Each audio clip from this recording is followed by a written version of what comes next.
라는 제목으로 말씀 전해드리도록 합니다. 15세기 탁월한 영성가였던 토마스 아 캠피스가 십자가에 관해서 이런 고백을 했습니다. 십자가에는 건강이, 십자가에는 생명이, 십자가에는 마귀로부터의 보호가, 십자가에는 천국의 달콤함이, 십자가에는 마음의 강인함이, 십자가에는 성령의 기쁨이, 십자가에는 고결함의 극치가, 십자가에는 거룩함의 완성이 있다. 십자가 없이는 영혼의 건강도 없고 십자가 없이는 영생의 소망도 없다. 이분이 그냥 문장력만 발휘해갖고 시적인 언어를 남발한 것이겠습니까? 이 탁월한 영성가 토마스 아 캠피스란 이분이 경험한, 실제로 경험한 예수님의 십자가, 이분이 경험한, 또한 우리도 경험해야 하는 십자가가 어떠하다는 겁니까? 십자가는 우리가 추구해야 되는 모든 것이고 십자가 안에는 우리가 추구하는 모든 것이 다 들어있다는 거예요. 사도 바울 같은 고백하지 않습니까? 오늘 본문 고린도전서 2장 2절, 내가 너희 중에서 예수 그리스도와 그의 십자가에 못 박히신 것 외에는 아무것도 알지 아니하기로 작정하였음이라. 이분 사도 바울, 이분 워낙 탁월하신 분이기 때문에 이분의 인생이 깊이가 아주 깊고 넓을 것 같지 않습니까? 그런 기대감이 있잖아요, 이분에게. 근데 바울 사도께서 자신의 그 깊고 넓었던 그 인생, 자기 인생의 초점이 어디로 모아진다는 것입니까? 예수님께서 못 박히신 십자가 외에는 아무것도 남는 것이 없더라는 거예요. 십자가만 남더라는 거예요. 사도 바울의 그 위대한 인생이 예수님의 십자가로부터 시작되었고, 십자가로부터 경험이 되었고, 십자가로 완성이 되었다는 완성. 제가 종종 말씀드리는 것이 붙어 사는 인생이 가장 탁월하다고 하지 않아요? 붙어 사는 인생. 뛰는 놈이 나는 놈이 있고 나는 놈이에 붙어 다니는 놈이 있다고요. 붙어 다니는 인생. 그러니까 우리들의 인생이요, 자기 노력, 자기 열심 꼭 중요합니다. 더 중요한 것이 뭐라는 거예요? 내가 누구를 만나고 있느냐. 아멘입니까? 내가 오늘도 여러분들 누구와 관계를 맺고 사느냐에 따라서 우리들의 인생이 분명히 달라져요.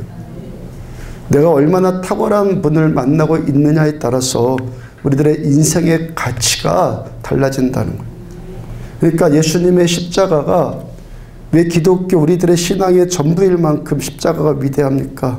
십자가는 전능하신 하나님을 만날 수 있는 관계의 문을 열어놓는 통로이기 때문에. 그래서 십자가 안에 들어있는 것이 속죄의 의미이고 그것이 화목의 의미이죠. 속죄. 속죄라는 이 단어의 말뜻은 하나님과 죄인이 하나가 될 수 있는 관계로 들어갔다 이 뜻이에요. 하나님과 우리가 하나가 될 수 있는 관계로 들어갔다. 이게 속죄예요. 그러니까 무엇을 통해서요? 십자가를 통해서 하나님과 우리가 하나 될 수 있는 관계의 문이 열렸다는 거예요. 그러니까 십자가가 없이는 하나님과 우리와의 관계가 그 어떤 것도 연결되어 줄 수가 없다는 거예요. 십자가의 그 통로 안에서만 하나님께서 우리들에게 베풀고자 하시는 모든 선한 것들이 십자가의 통로를 통해서만 우리가 받을 수 있다는 거예요.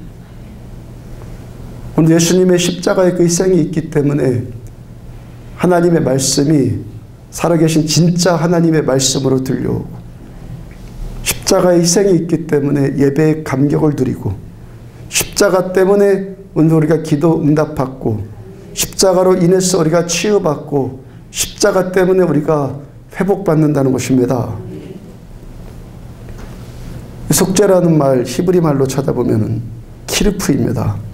키르프인데 속죄, 덮는다 이 뜻이에요. 구약에서 속죄제를 드린다는 건 뭐예요? 덮는 제사를 드린다. 그러니까 유대인들의 1년에 한 차례씩 대속죄를 지키면서 속죄 제사를 드리지 않았습니까? 그날에 그들의 죄 문제를 놓고 하나님께 제사를 드렸어요. 따라서 유대인들이 정기적으로 가졌던 그 대속죄의 일은 죄를 덮는다는, 죄를 덮어주는 의식을 행한 거예요. 그러니까 유대인들이 1년에 한 차례씩 행하는 대속죄를 통해서 자신들의 죄가 짐승의 피로 덮여지는 의식을 행했어요. 근데 또 그 효력이 1년뿐이었죠. 1년이 지나면은 다음에 또 대속죄일에 또 똑같은 의식 치르면서 다시 지난 1년 동안의 죄를 그 피로, 짐승의 피로 또 덮는 거예요. 그러므로 대속죄일에 죄를 용서받는 기능이 있었지만 이것을 1년 동안만 유효했습니다. 이 죄 문제에 대한 영구적인 해결책이 되지 못했다는 거예요. 1년만 덮는 거예요.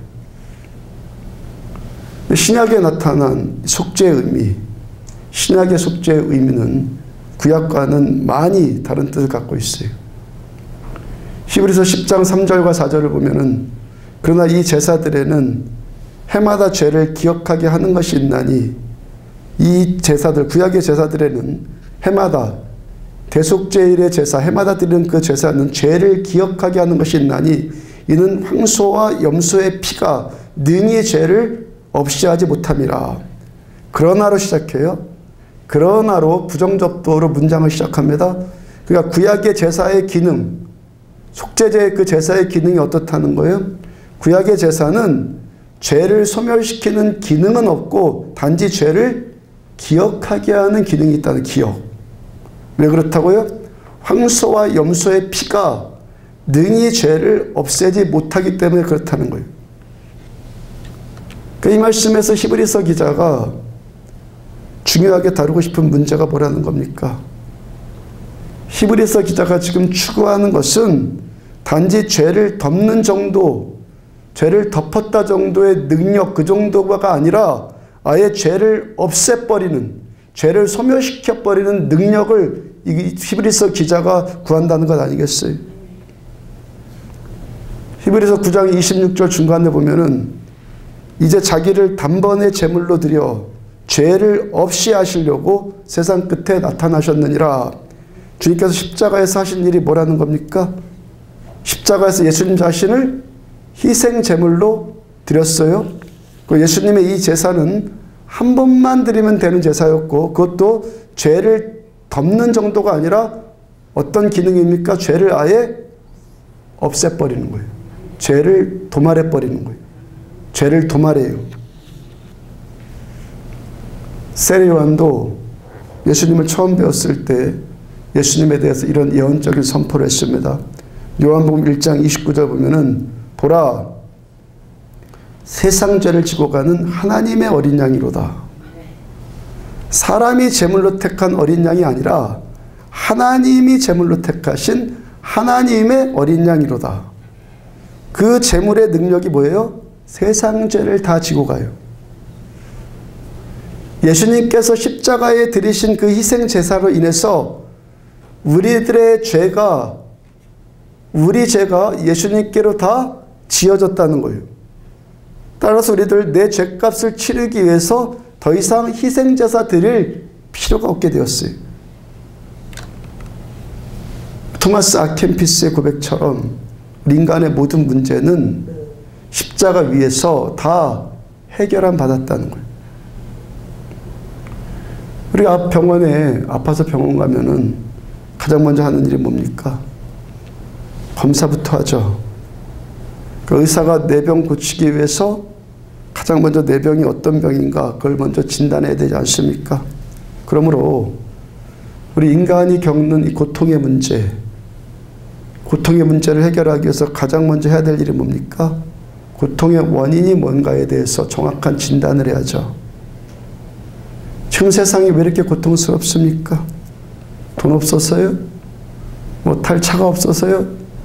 잘 집이 없어서요? 살인, 성폭행, 강도 이게 다 뭐예요? 사람의 죄로 인해서 오는 고통 아니에요? 지금 세상이요.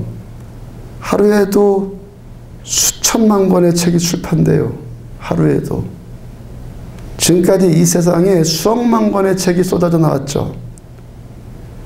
이 모든 책들, 수억만 권의 책들 가운데서 인간의 죄 문제에 대해서 성경만큼 올바르고 정확하게 진단하는 책이 없어요. 거의 대부분의 책들이요, 죄 문제에 대해서는 다루지도 않아요. 성경이 왜 위대합니까? 성경은 우리들의 인간 문제를 다뤄요. 성경은 우리 인간의 고통의 뿌리가 죄이다. 인간의 고통의 본질은 죄다라고 분명하게 정의해요. 만에 하나, 만약에 우리가 성경에서 아무것도 없는 것이 없을지라도 성경이 우리 인간 문제의 본질, 우리 인간 문제의 본질을 다룬 이것 하나만으로도 위대한 가치가 있다는 거예요.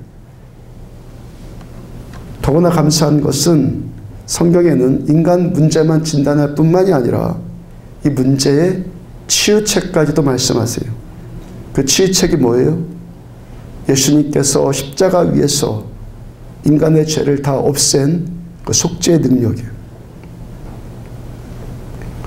로마서 3장 23절, 모든 사람이 죄를 범하였으며 하나님의 영광에 이르지 못하다니. 만약에 우리가 하나님의 영광에 도달할 수 있다면은 우리들의 삶이 어떻겠습니까? 오늘도 얼마나 만족하겠어요? 하나님의 영광에 접목돼서 오늘 살았다면은 오늘도 얼마나 행복했겠어요? 그리고 애시당초 하나님께서는 하나님의 영광과 접촉되어서 우리들 살라고 그렇게 우리 인간을 창조했죠. 그런데 그 탁월한 그 위대한 삶을 가로막는 그 고통의 뿌리가 뭐라는 거예요? 죄라는 거예요. 그리고 이 죄는 모든 인간이 다 지었어요. 그래서 죄의 본질이라는 것이 뭐 살인을 했다, 뭐 강간을 저질렀다, 그런 끔찍한 범죄 저지른 그런 것만 의미하지 않아요. 우리들 대부분이 그런 것과는 거리가 다 멀지 않습니까? 대부분이. 살인합니까? 근데 왜 모든 인간이 다 죄를 범했다고 합니까? 로마서 1장 21절 보면은 하나님을 알되 하나님을 영화롭게도 아니하며, 로마서 1장 28절 또한 그들의 마음에 하나님 두기를 싫어하며. 죄가 뭐라는 거예요? 우리 하나님을 알면서도 하나님을 영화롭게 하지 않는 것이 죄이다. 하나님을 알면서도 내 마음 가운데 하나님 두기를 기뻐하지 않는 것, 싫어하는 것이 죄라는 거예요. 그러니까 뭡니까? 내 생각, 내 뜻, 내 결정대로 사는 것이 죄라는 거예요. 여러분들의 삶 가운데서요, 하나님께서 마땅히 계셔야 할 자리가 있어요. 근데 그 자리를 하나님께 내어드리지 않고 하나님 대신에 내가 그 자리에 있어요. 여러분들 열심과 믿음은 달라요. 열심도 좋고 믿음도 좋고 그러면 금상첨화죠. 근데 열심은 있는데 믿음은 없어요. 많은 사람들이 이 종교적인 열심에 스스로 속아서 그 열심 때문에 내 믿음까지도 좋은 것으로 스스로 착각을 해요. 믿음이 뭡니까? 믿음의 증거가 뭐예요? 믿음의 증거. 믿음의 증거가 뭐예요? 아무리 예배 열심히 드리고 기도 열심히 하고 성경 많이 읽을지라도 내 삶의 주인의 자리에 하나님이 계시지 않으면은 그것은 믿음이 아니에요. 믿음이 뭡니까? 하나님이 계셔야 할 자리에 하나님이 계시는 거예요. 우리가 결정해야 하는 자리, 내가 뭔가를 선택해야 되는 그 자리, 그 자리에 내가 주인되어 있는 것이 아니라 하나님께 그 주권을 드리는 것, 그게 뭡니까? 믿음. 내 자아, 내 경험, 내 감정, 내 지식, 이런 자기중심적인 것들이 어떤 결정이나 어떤 선택을 하는 것이 아니라 하나님이 택해 주시는 것, 하나님의 말씀이 원하시는 것, 그대로 하는 것이 뭐라는 거야? 이게 믿음이에요. 내가 성경 공부 모임에서 이런 이야기를 들었어요. 어떤 종교 생활에 아주 열심인 사람이 있다 해요. 예배도 잘 드리고 기도도 잘하고 열심히 하고 봉사도 잘하고 하여튼 열심히 신앙생활합니다. 이 사람이 이제껏 찢어지게 가난하게 살다가 교회를 어떤 곳으로 옮겼는데 그때서부터 돈이 너무 잘 벌린다는 거예요. 교회를 옮겼는데 돈이 너무 잘 벌려요. 근데 그 돈 잘 벌리는 직업이 뭐냐면은 술집이에요. 그 사람에게 지금 믿음이 있는 겁니까? 뭡니까? 그 사람이 열심히 기도하니까, 열심히 예배 드리니까 이것을 믿음이라고 말할 수 있습니까? 내가 이렇게 종교 생활에 열심히니까 하나님이 나를 축복해 주셔서 이렇게 술집을 통해서 돈이 이렇게 잘 벌린다. 이걸 믿음이라고 말할 수 있습니까? 이 사람은 지금 마귀에게 속는 것 아니면은 자기 욕심에 속고 있는 것이죠. 자기 욕심. 어제 어떤 분 만나서 전도하게 되었다고 새벽에 말씀드리지 않았어요? 그분을 위해서 기도해 드리는데 이런 기도말이 나와요. 이런 기도말이요. 하나님, 이제부터 이분의 인생은 지금까지 인생 어떠하든지 하나님 도말해 주시고 이제부터 이분의 인생은 다른 사람에게 유익함을 끼치고 다른 사람에게 선한 영향력을 끼치고 하나님께 영광 올려드리는 삶을 살게 하여 주옵소서. 그리스도인의 기본적인 삶이 뭐예요? 기본적인 삶. 내가 사는 것으로 인해서 다른 사람에게 유익이 되고 다른 사람에게 선한 영향력을 끼치는 것이 우리 그리스도인의 기본적인 삶의 태도이죠. 아멘입니까? 이게 우리 그리스도인의 기본적인 삶의 태도예요. 내가 원하는 내 욕심대로 뭔가를 마구 얻는다? 이거는 무당푸당거리하는 그런 거죠. 기독교인들은 그게 아니에요. 하나님께서 원하시는 하나님의 뜻이 우리들의 삶 가운데 성취되어지는 것, 이것이 뭡니까? 우리 예수 믿는 자의 삶이죠.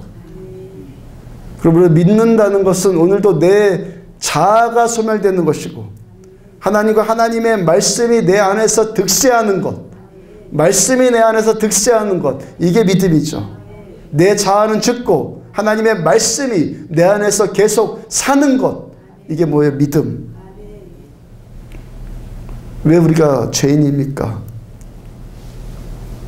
그때 매일의 삶을 돌아보면은 하나님의 말씀이 주도권을 잡아야 되는 그곳에 내 자아가 득세해요.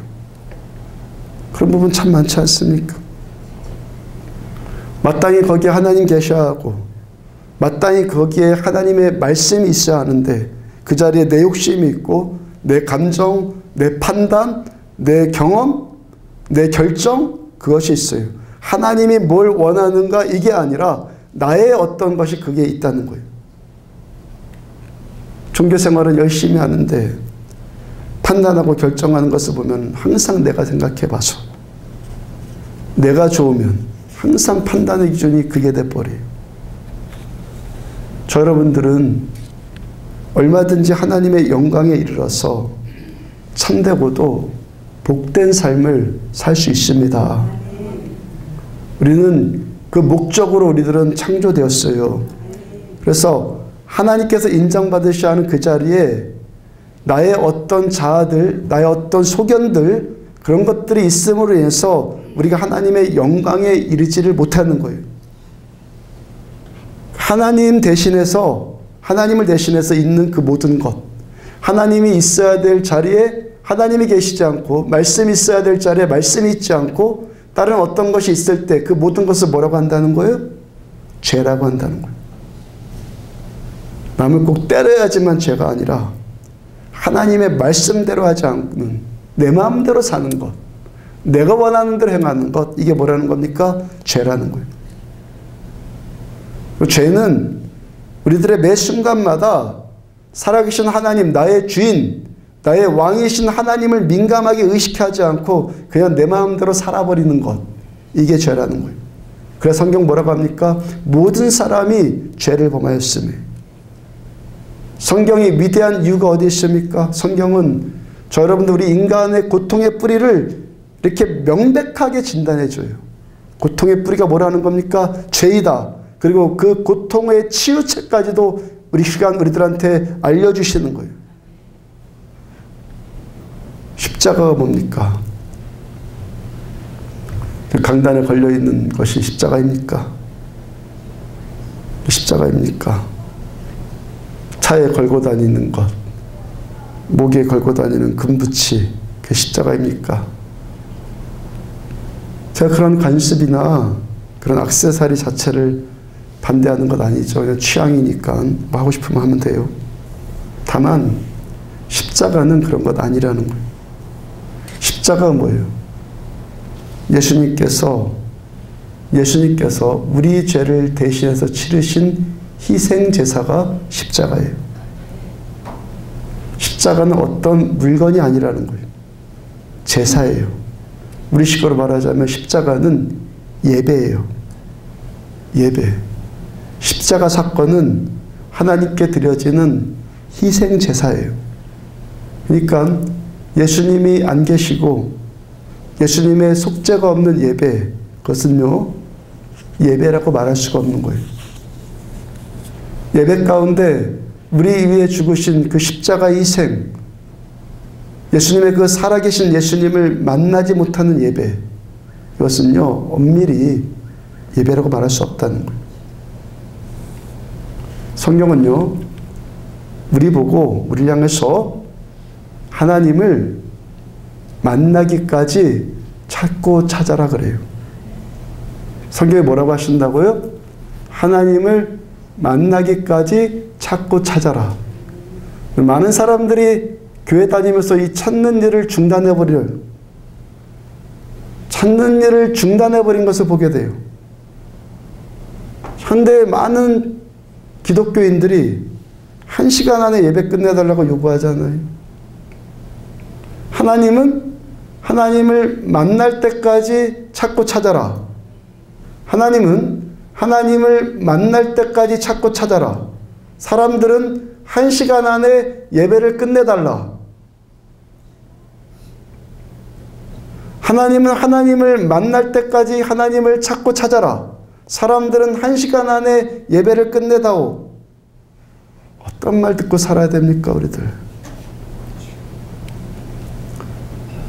최근에 이런 기억이 떠올라요.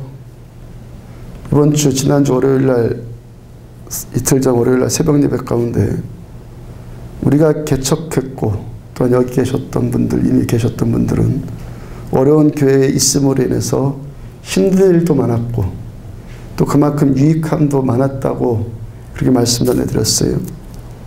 저녁에 그날 월요일날 프리스텍 강의하는데 그 유익함 가운데 가장 큰 유익함이 예배의 유익함이라는 생각이 들더라고요. 그 말씀 전했어요. 예배의 유익함. 개척했으니까 우리가 주일날 그런 예배를 드릴 수 있겠구나 라는 마음이 들더라는 거예요. 제 청년 때 거의 5, 6년 이상을 매주 목요일날 서울의 온누리교회에 가서 경배와 찬양 예배 드리면서 그런 예배를 드리고 싶다라는 꿈을 꿨다고 하지 않았어요. 신학교에 들어가서는 평일날 따로 그런 예배 드릴 것이 아니라 아예 주일날 그런 예배를 드리고 싶다는 꿈을 꾸기를 시작해서 신학교 들어가서는 개척해서 지금껏 많은 장애물이 있었고 또 때로는 격려도 받았고 감사 표현도 받아오면서 우리 교회 예배가 여기까지 왔고 저는 앞으로도 더 예배의 감격에 빠져드는 예배를 더 추구할 거예요. 이런저런 일을 생각하는데 개척 초기의 일이 생각났어요. 어느 날 전화가 와서 가보니까 그 당시 성도들이 거의 다 주축 멤버들이 거의 다 모여있더라고요. 지금 생각해보면 그분들이 저를 부를 것도 아니고 제가 갈 것도 아닌 자리였는데 하여튼 하고 싶은 이야기가 있으니까 와주십사 하니까 뭐 영문도 모르니까 일단 가야 되지 않겠어요. 가보니까 저에게 요청을 하는데 이미 자기들끼리 말을 다 끝내놓고 결론을 다 지어놓고 예배 시간 1시간 안에 끝내달라. 찬양이 너무 길다. 꼭 이런 식의 예배를 드려야지만 은혜가 임하는 거냐. 하여튼 꽤 오랜 시간 어필을 받았어요. 아무런 대답도 하지 않고 나왔는데 그때 제 마음 참 형용할 수가 없더라고요. 사람마다 임하는, 사람들에게마다 임하는 하나님께 주시는 꿈의 방식은 다 다를 것 아니겠어요? 그렇죠? 목사님들에게 다 똑같은 방식의 꿈을 꾸게 하지는 않을 거 아니에요. 그때 말 들은 것처럼 하나님께서는 꼭 찬양을 많이 해야지만 은혜 주신 것 아니죠. 1시간 안에 딱 맞춰도 은혜 주실 수 있고 1시간 초과해도 아니면 1시간 못해도 은혜 주실 수 있죠. 근데 저에게 하나님께 주신 소망은 그 꿈이라고요. 저만을 향한 하나님의 꿈. 하나님께 예배드리는 방식이 모든 사람들, 모든 목사님들마다 다 다를 수 있겠지만 하나님께서는 저에게 꿈으로 주신 것은 저는 그런 예배를 드리라는 꿈을 저에게 주셨다는 거예요. 1시간 동안, 1시간 안에 예배를 끝내달라고 요구하는 현대인들 가운데서 하나님의 임재를 정말 경험하는 사람이 얼마나 되겠습니까? 1시간 안에 예배 끝내달라고 요구하는 현대인들 가운데서 정말 하나님의 임재를 경험하는 사람이 얼마나 되겠어요? 바쁘다고요? 제가 성경 공부할 때, 새신자 성경 공부할 때 물어봤어요. 바쁘다고요? 바쁜 게 아니라 재밌는 일이 너무 많은 거예요. 과학이 발달했으니까 시간이 남죠. 옛날에 농사 짓느라고 정말 눈코 뜰 새 없이 바빴잖아요. 근데 현대인들이 바쁘다고요? 아니요. 정말 바쁜 사람도 있을 수 있겠어요. 보편적인 얘기하는 거예요. 시간이 더 많아졌어요. 분명히 많아졌는데 재밌는 일이 너무 많은 거예요. 맞아요? 재밌는 일이 너무 많으니까 1시간 안에 끝내주십시오. 하나님의 임재가 충분히 경험되어서 이제 되었으니까 이제 끝냅시다. 그 말입니까? 엄밀하게 말하자면은 하나님의 임재가 정말 경험되는 사람은 1시간에 만족이 됩니까? 정말 경험되면은 더 드리자고 하죠. 아멘? 맞죠? 임재가 경험되면은 더 드리자고 한다고요. 이런 간증 많이 들었잖아요. 한 30분 기도한 것 같은데 5시간 후딱 지났더라고.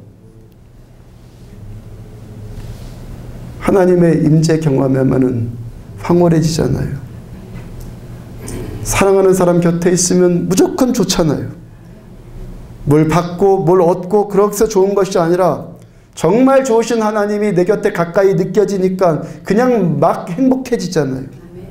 근데 1시간 안에 예배를 끝내주십시오. 이게 지금 무슨 요구하는 겁니까? 하나님이 임재하든 임재하지 않든 그거 상관없으니까 그저 내 종교적인 안정감만 충족시키도록 해주십시오. 하나님 뭐라 하셨다고요? 하나님 만나기까지 찾고 찾아라. 은혜도 없고 말씀도 지겨우니까 빨리 끝내다오 이것이 아니라 만날 때까지 찾고 찾아라.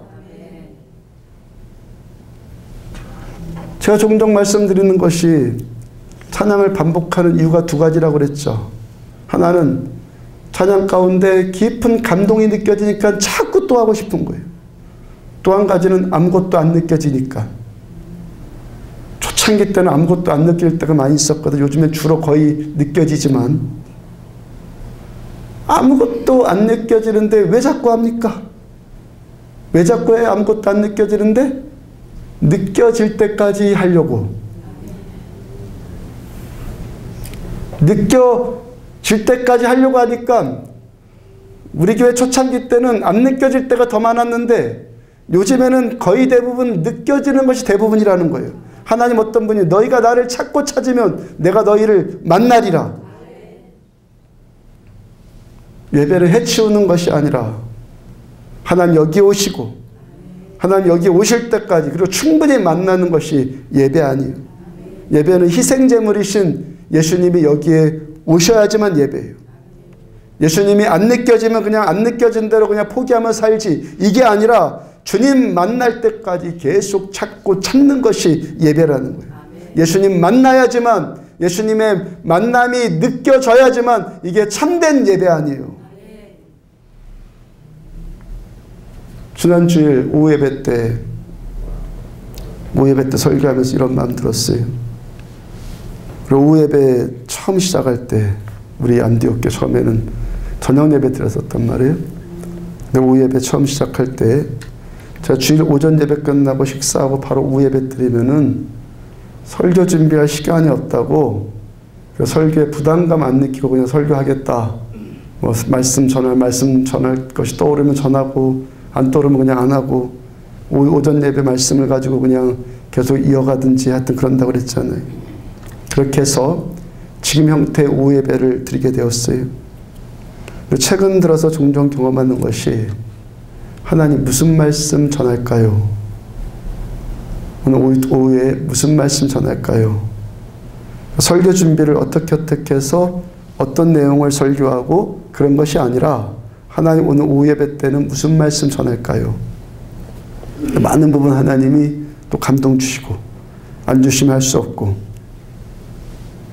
이번 주에도 하나님께서 그런 감동을 주셔서 전한 말씀인데 15분 준비해서 전한 말씀이라고. 15분. 그러면서 이런 생각이 들었어요. 설교는 잘하는 것이 중요한 것이 아니라 하나님이 원하시는 말씀을 전하는 것이 설교이구나. 설교에 관한 교과서적인 깨달음인데, 설교에 관한 교과서적인 정의인데 그날은 경험으로 깨달아졌다는 거예요. 제가 설교를 잘하건 못하건, 내용이 탁월하건 어떻건, 우리에게 말씀하고자 하시는 하나님의 말씀만 여러분들한테 전하면은 최고의 설교구나 라고 마음이 깨달음이 왔다는 거예요. 예배 인도자가 탁월하게 예배 인도하는 것 아니라 여기에 예수님이 오셔야지만 예배예요. 설교 잘하는 것이 아니라 하나님의 말씀이 하나님의 말씀으로 전해질 때 이것이 말씀이에요. 히브리서 7장 27절, 그런 저 대제사장들이 먼저 자기 죄를 위하고 다음에 백성의 죄를 위하여 날마다 제사 드린 것과 같이 할 필요가 없으니 이는 그가 단번에 자기를 드려 이루셨음이라. 이 말씀에서 드린다는 표현은 제사장이 희생제물을 하나님께 바친다는 행위예요. 예수님이 십자가 위에서 자신을 그 제물로 하나님께 희생해 드렸어요. 예수님의 제사를 집례하는 제사장이셨는데 그와 동시에 예수님 자신이 제물이셨어요. 예수님은 제사장이고 동시에 제물이셨어요. 예수님은 희생 제사였고 제사를 집례하는 제사장이었고 제사에 올려지는 제물이었어요. 그 한 번의 희생 제물을 통해서 예배를 받으신 하나님의 마음을, 그 한 번의 희생 제사가 하나님의 마음을 흡족하게 해드렸어요. 그래서 더 이상 이제 예배 필요 없다. 희생 제사 필요 없다. 더 이상. 하나님이 흡족하게 받으셨어요. 그러므로 어떤 예배가 하나님이 기뻐 받으시는 살아있는 예배가 된다는 거예요. 여기에 예수님 계시고 우리 안에 예수님 계시고 예수님의 십자가 위에서, 주님이 십자가 위에서 희생제물로 드려지는 그 예배가 살아있는 것.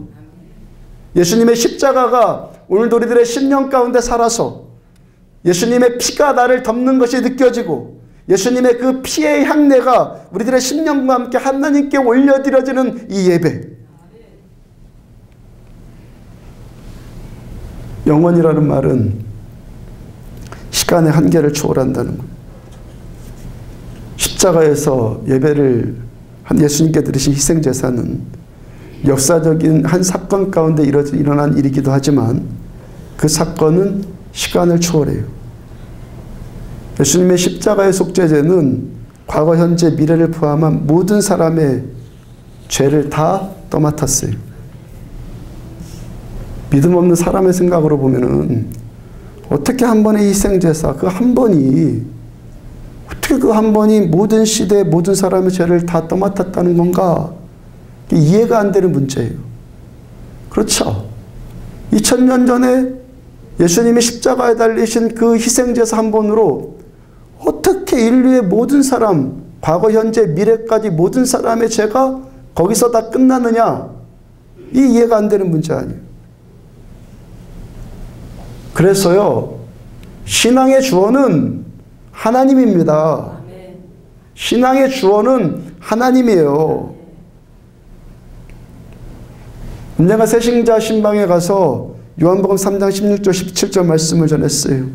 하나님이 세상을 이처럼 사랑하사, 하나님께서 세상을 이처럼 사랑하사, 이 말씀 전하면서 성경 전체의 주어, 우리들 삶의 주어, 우리 믿음의 주어는 내가 아니라 하나님입니다. 신앙은 내가 하는 것이 아니라 전능하신 하나님이 하시는 일이고, 우리는 단지 하나님이 우리를 위해서 하신 일을 받아들이면 되는 겁니다. 말씀 전해드렸어요. 근데 그분이 굉장히 수용적이에요. 다 받아들여요. 금방 이해하고 그대로 받아들였어요. 많은 설명하지 않았습니다. 근데 복음을 깨닫고 복음을 받아들였고 구원의 확신을 가지더라는 거예요. 내가 한 것이 아니라 하나님이 하신 것을 받아들이면 된다면서요. 깨닫더라고요. 초신자인데 금방 깨달아요. 신앙은요, 하나님 믿는 거예요. 많은 사람들이 이 지극히 단순한 사실을 망각해요. 신앙은 하나님 믿는 것인데 자기를 믿어요. 자기 행위를 믿으려고 그래요. 자기 지식, 자기 경험, 자신의 어떤 것들을 믿으려고 그래요. 신앙은요, 하나님 믿는 거예요. 저의 죄와 여러분들의 죄, 그리고 지금까지 살았던 모든 사람들의 죄, 아직 태어나지도 않은 사람들의 모든 죄까지도 그 모든 죄가 우리들의 믿음을 통해서 십자가에 달리신 예수님께 다 떠넘겨진 거예요. 우리 죄가 예수님께로 다 떠넘겨졌고 예수님께서 십자가 위에서 우리들의 죄를 모두 다 짊어지셨어요. 그러므로 우리들의 신앙생활에서 십자가가 어떤 자리에 있어야 합니까? 우리들의 삶의 중심에 있어야 되고 우리들의 전부에 십자가가 살아야 돼요.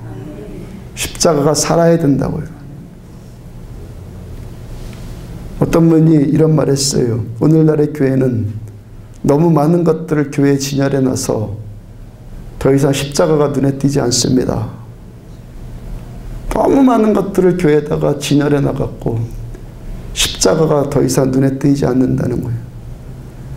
기독교 서점이나 인터넷 서점 들어가 보면요, 고난 이기는 법, 더 나은 결혼 생활하는 법, 자녀들 잘 키우는 법, 성공하는 법, 승리하는 법, 성격을 잘 이해하는 법, 하여튼 별의별 주제의 책들이 다 있어요. 그런데 그 모든 책들이 기독교 그 자판대 위에 올려 있다면은 그 기초에 뭐가 있어야 한다는 거예요? 십자가. 십자가가 빠진 것은 기독교 주제에 그 어떤 것일지라도 전부 다 무의미해요. 예수님의 십자가만이 이 모든 충고들, 이 권면들이 효과를 누리게 하는 은혜와 능력의 근원이라고요. 우리 교회 어떤 교회, 저 여러분들의 신앙 어떤 신앙 되어야 합니까? 예수님의 임재와 그 임재를 위한 십자가의 희생이 저 여러분들의 목마름이 되어야 돼요. 출애굽기 20장 25절 보면은 네가 내게 하나님께 돌로 제단을 쌓거든 하나님께 우리가 돌로 제단 쌓을 때 다듬은 돌로 쌓지 말라. 네가 정으로 그것을 쪼면 부정하게 함이니라. 하나님께 제단 쌓는 돌을 정으로 쪼아가지고 잘 만들어갖고 그 제단을 쌓으면은 그게 뭡니까? 부정하게 된다는 거예요. 그 제단을 돌로 쌓을 때 그래서 정과 끌로 다듬은 그런 돌 사용하지 말고 뭡니까? 자연석 투박한 그대로 해라. 자연석 투박한 그대로 해라. 하나님께 희생제물을 올려드리는 제물은 사람이 인공적으로 다듬거나 가미한 그런 돌을 사용하지 말아라.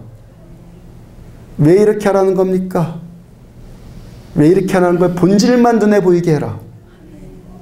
본질만. 화려한 치장들 벗어버려라.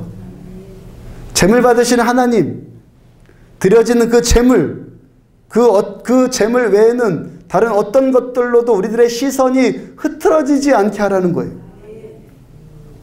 하나님께 드려지는 이 예배를, 우리 마음의 성전을, 제단을 인공적으로 꾸며서 화려하게 하거나 조작하거나 아름답게 하거나 그렇게 해갖고 하나님 외에 그 시선을 흐트러뜨리는 그 어떤 것도 용납하지 말라는 거예요. 이 예배는 우리의 예물을 받으시는, 제사를 받으시는 하나님과 제물이신 예수님의 십자가 희생과 십자가에서 흘리신 예수님의 피를 믿는 우리들의 믿음만 있으면 된다는 거예요. 믿음, 예수 십자가, 하나님, 그것만 있으면 된다는 거예요. 신명기 16장 21절, 내 하나님 여호와를 위하여 쌓은 제단 곁에 어떤 나무로든지 아세라상을 세우지 말며 우상을 세우지 말라, 이 말씀도 돼요. 그렇지만 동시에 하나님을 향해 집중하는 것을 흐리는 그 어떤 것도 제단에 두지 말아라. 예배의 그 단순함, 예배가 뭐예요? 하나님을 만나는 게 예배 아니에요? 하나님을 만나는 그 단순함, 그 단순함을 흐리게 만드는 어떤 인간의 어떤 예술적인 것들이나 어떤 장치들이나 그런 것도 가미하지 말아라. 예수 십자가가 어떤 것으로 포장하거나 꾸민다고 해서 되는 일입니까? 예수님의 피가 뭘로 꾸민다고 해서 됩니까? 십자가는 십자가 자체예요. 만약 십자가가 오늘 하루 동안 저 여러분들의 삶의 중심에 있지 않았다면 우리들의 신앙은 그 의미와 능력이 많은 부분 상실되었다는 거예요. 우리에게 십자가가 없다면 우리에게 남는 것이 뭡니까? 지키기 어려운 도덕률, 밤낮 그거 지키려고 숨가빠하는 율법주의적인 행위규범. 십자가 없이는요, 산상수훈의 말씀을 지킬 수가 없어요. 심령이 가난한 자는 복이 있나니 십자가의 능력이 임하지 않고는 이 말씀 지킬 수 있는 자 아무도 없어요. 그러므로 교회는, 우리 안디옥 교회는 예수님의 십자가가 제자리로 돌아와야 돼요. 우리들의 신앙 예수님의 십자가로 다시 돌아가야 돼요. 돌아가기를 축복합니다. 너무 오랫동안 잊고 살았어요. 너무 오랫동안 십자가가 너무 작아졌어요. 느껴지지도 않아요. 십자가 하면 아 그거요? 그거 다 알아요. 우리가 죽으셨다면서요? 그거 다 받아들여요. 다 그런 식이에요. 느껴지기를 축복합니다. 고린도후서 1장 23절, 우리는 십자가에 못 박힌 그리스도를 전하니, 오늘 우리들 누구를 전합니까? 제가 목사로서, 여러분들 구역장 교사, 또한 복음 전하는 전도자들로서 누구만 전해야 합니까? 예수님과 주님의 십자가. 아멘. 예수님과 주님의 십자가, 그것이 기독교 신앙의 전부이기 때문에. 서론에서 토마스 아킨페스가 경험했고 고백했던 십자가에 대해서 다시 한번 상고해 봅니다. 십자가에는 건강이, 십자가에는 생명이, 십자가에는 마귀로부터의 보호가, 십자가에는 천국의 달콤함이, 십자가에는 마음의 강인함이, 십자가에는 성령의 기쁨이, 십자가에는 고결함의 극치가, 십자가에는 거룩함의 완성이 있다. 많은 사람들이 건강을 추구해요. 생명을 추구해요. 마귀로부터 이긴다는 것을 추구해요. 천국의 달콤함을 추구해요. 마음의 강인함을 추구해요. 다 좋아요.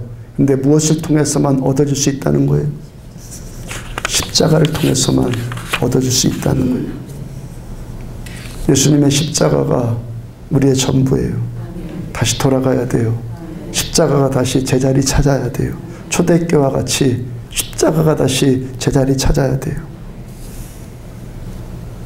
우리가 나의 죄에 민감해지고 그리고 회개하고 내 죄를 없애주시는 십자가의 그 은혜에는 더욱더 민감해지고 살아계신 하나님과 오늘도 더욱 화목되어지는, 하나님을 더 깊이 만나는 참 믿음의 세계를 누리는 저 여러분들 되어지기를 주의 이름으로 축복합니다.